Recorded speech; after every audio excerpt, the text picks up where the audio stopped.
Hello，我係德玲絲。如果你係第一次嚟我呢個 channel 咧，咁你就快啲去下面啦，有條 link 咧係叫做 Vedic Astrology 嘅 calculator。咁你喺嗰度咧輸入你嘅出生年月日咧，佢就會 generate 一個 birth chart 俾你嘅。咁你再睇我嘅影片咧，你就會更加清楚我喺度講乜嘢，從而你會更加知道你自己嘅性格啦，或者你嘅命運嘅。當然，如果你想要一個更加詳細嘅 birth chart 或者做埋 consultation 咧，咁你就可以喺呢一個 email 嗰度揾到我啦。咁今日咧就係講水瓶座嘅陰暗面嘅。咁上一次就講咗山羊座嘅陰暗面啦。咁都有位觀眾咧就好醒目咁問，咁如果我唔係好中意山羊座嗰啲人建構出嚟嘅 structure 啦，嗰個架構，咁點算啊？我係咪可以反抗噶？當然你可以反抗啦。呢一度水瓶座咧就係俾你反抗噶啦。咁而家啦，我哋都見到有好多呢一個跡象咧，係好多人反抗嘅。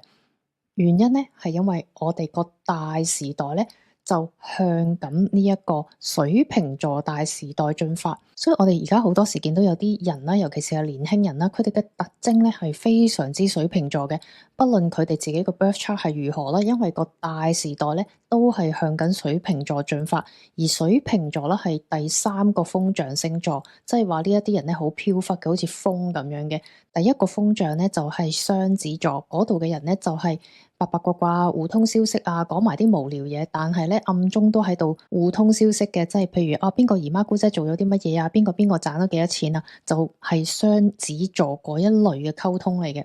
到第二個風象星座天秤座咧，就收集晒呢一啲收翻嚟嘅消息啦，就去平衡嘅，平衡各方嘅利益。咁我見到嗰邊賺咗咁多嘅話咧，呢一邊咧又要點樣賺翻幾多？大家嘅利益咧都要平衡嘅。咁但係第三個風象星座，即係呢個水瓶座咧，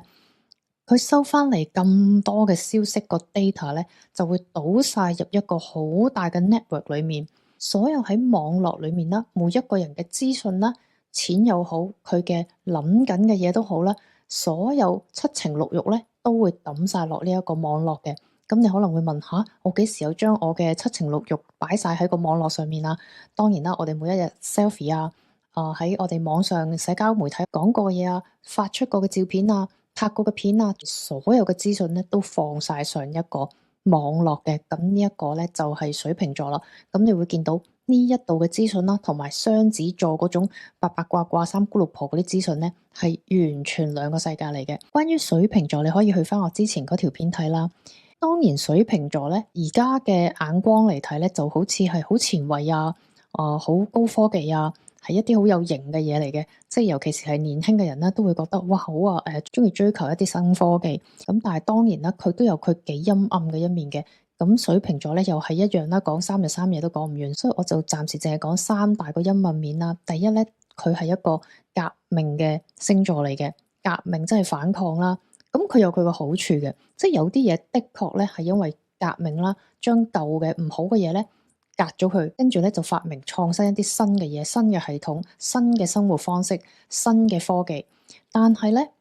當然啦，人類個 level 咧，始終個意識提高得唔夠嘅話咧，好容易咧就會變成佢有嘢冇嘢都會去反抗，乜嘢都話要革命。總之你行咗我就行右，你行右我就行左。總之咧一定要同你對抗嘅。咁呢一個咧係水瓶座一個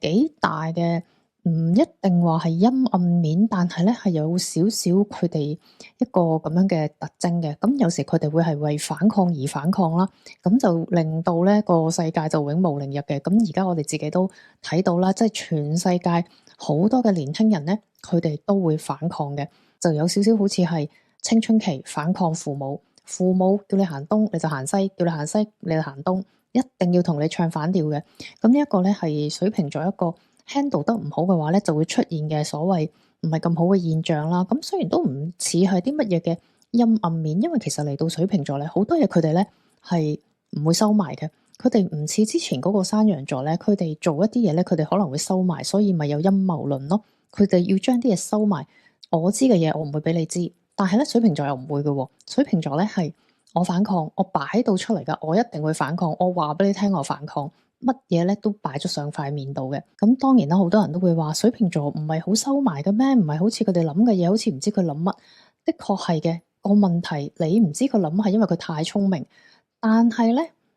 好多時候咧，佢哋咧都會將佢哋自己反抗啊、唔高興啊嗰啲嘢咧係擺晒上面嘅，所以佢哋擺出嚟個感覺咧都係非常之冷淡、非常之冷漠。佢只會同一啲佢覺得啱傾嘅人、啱頻道、啱 frequency 嘅人，佢先會同佢接觸嘅。唔係嘅話咧，佢係唔會同你有任何嘅交集。唔希望同你講嘢，亦都唔希望喺你附近出現，亦都唔希望你喺佢附近出現。水瓶座係咁樣嘅，所以佢哋咧係個反抗嗰個意識係非常之大嘅。咁當然啦，佢哋喺山羊座啦，佢哋係一直都係覺得一個中心化嘅社會咧，佢哋係唔中意嘅，因為中心化嘅意思即係話有人喺上面，咁我哋就喺下面，係咪？咁水瓶座咧就去中心化嘅，所有嘢都係平嘅、平等嘅，所以嚟到而家我哋好多講嗰啲雙性戀啊、同性戀啊，尤其是喺西方社會啦，即係講到哦好多嘢我哋都要平等啊，點解你有我冇啊？點解有色人種會俾人排斥啊？點解雙性戀又會點點點？咁有啲嘢咧係有少少無中生有嘅，即係有好多時人哋未必係有佢歧視你，但係佢哋就會好大聲咁覺得自己係被歧視嘅。咁佢哋咧係非常之積極咁去爭取咧，好多嘢咧都要平等啦，要去中心化啦。所以應運而生咧，就有好多所謂網絡啦，即係個網絡世界啦，internet 啦，因為 internet 咧係平等噶嘛，你幾有錢幾冇錢，你都係用緊嗰個網噶啦，係咪？咁有 Bitcoin 啦，Bitcoin 一樣啦，就算你係好有錢嘅人或者好窮嘅人，你只要可以 access 到買到 Bitcoin 嘅話，其實所有嘢喺個網上面咧都係匿名嘅。冇人知道你有幾多身家嘅，咁變咗咧就唔係好似銀行咧，因為銀行係中心化噶嘛，銀行就知道你有幾多身家啦。但係你買 Bitcoin 買咗啲去中心化網絡裡面嗰啲虛擬貨幣嘅話咧，你係可以完全匿名嘅。咁所以佢哋就覺得咁樣嘅安排咧，就令到佢哋覺得好平等啦，樣樣都要去中心化，唔要有一個中心咧去管住佢哋嘅。咁所以呢一個係佢哋非常之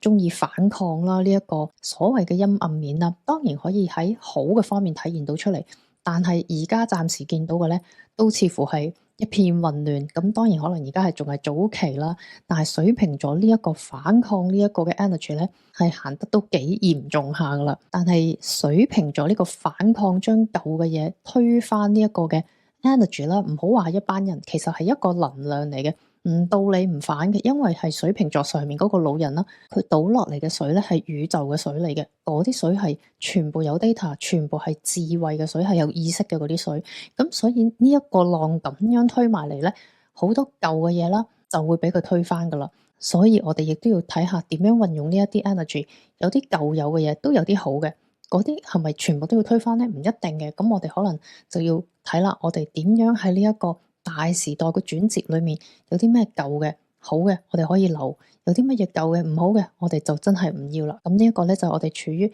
邁向水瓶座時代嘅一個好大嘅難題啦。咁第二個陰暗面咧就係佢哋嘅行為咧係有時係幾怪異下嘅。咁頭先都講咗啦，水瓶座嘅人咧，佢哋好多嘢咧都會擺咗上塊面度俾你睇嘅，甚至乎佢哋會喺佢嘅衣着打扮啦。佢哋嘅身體嗰個動態啦，有時會見到啲僆仔咧，咪好似行到奇奇怪怪啊，咁啊戴住副超啊，擔住口煙啊，即係總之係奇奇怪怪咁樣嘅。佢哋咧會擺到明咧，我係反抗嘅，我係厭世嘅，我係反社會嘅。佢哋好多時咧會擺出呢一個咁樣嘅行徑出嚟咧，係話俾你聽，我好唔中意，對呢個世界好唔滿意。其中有一個好根本嘅原因咧，係呢一班人嘅 energy 啦。個 frequency 咧係非常之高嘅，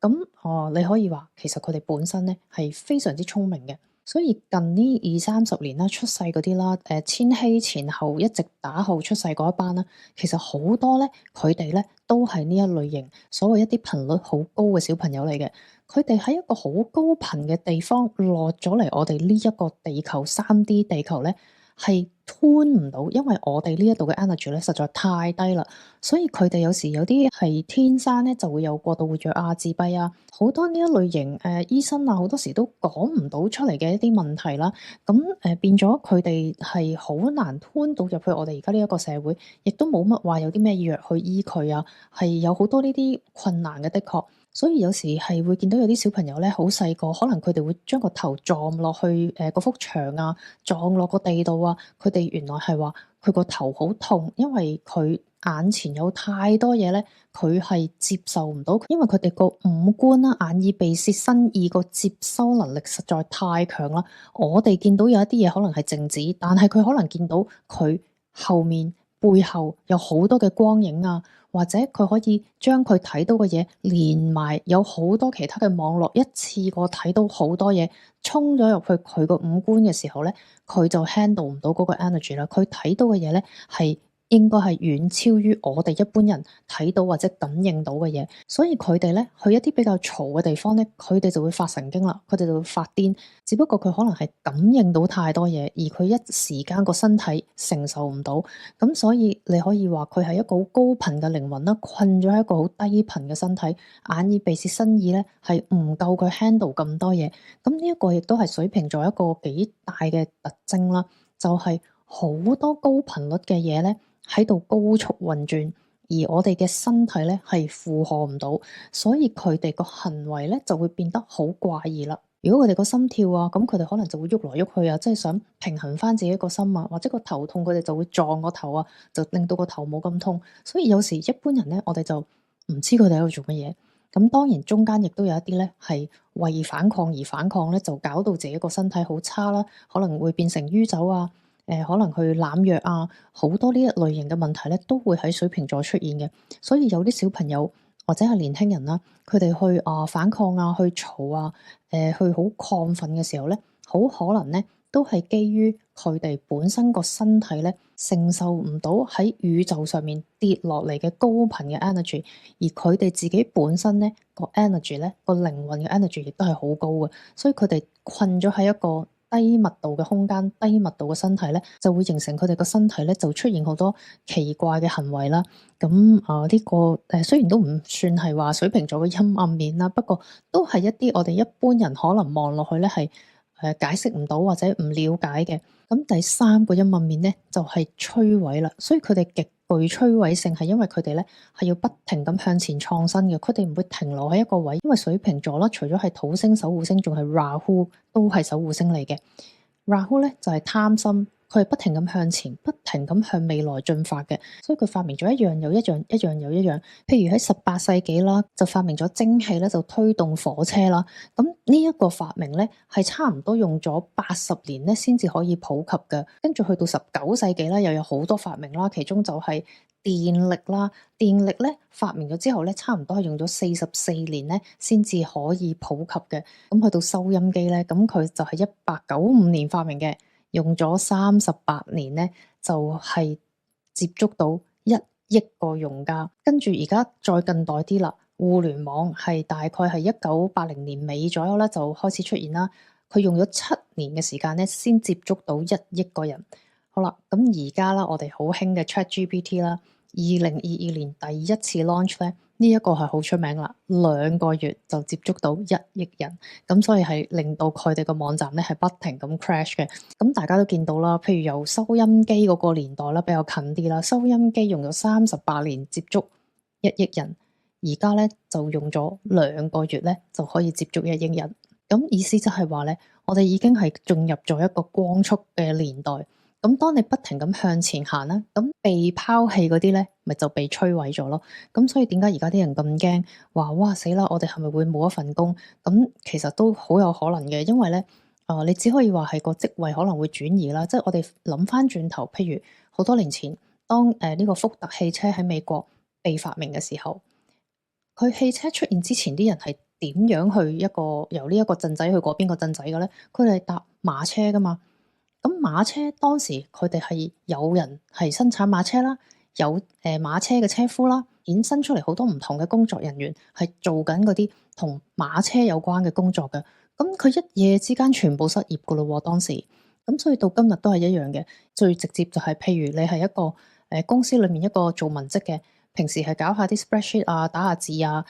做一啲好簡單嘅文職工作啊、filing 啊嗰啲真係好可能會一夜之間就冇咗噶啦，因為好多呢啲咁文職嘅工作咧，基本上倒晒入去 AI 咧，佢會幫你搞掂晒噶啦。咁所以咧，水瓶座咧，其中一個陰暗面咧，就係佢的確咧係會摧毀一啲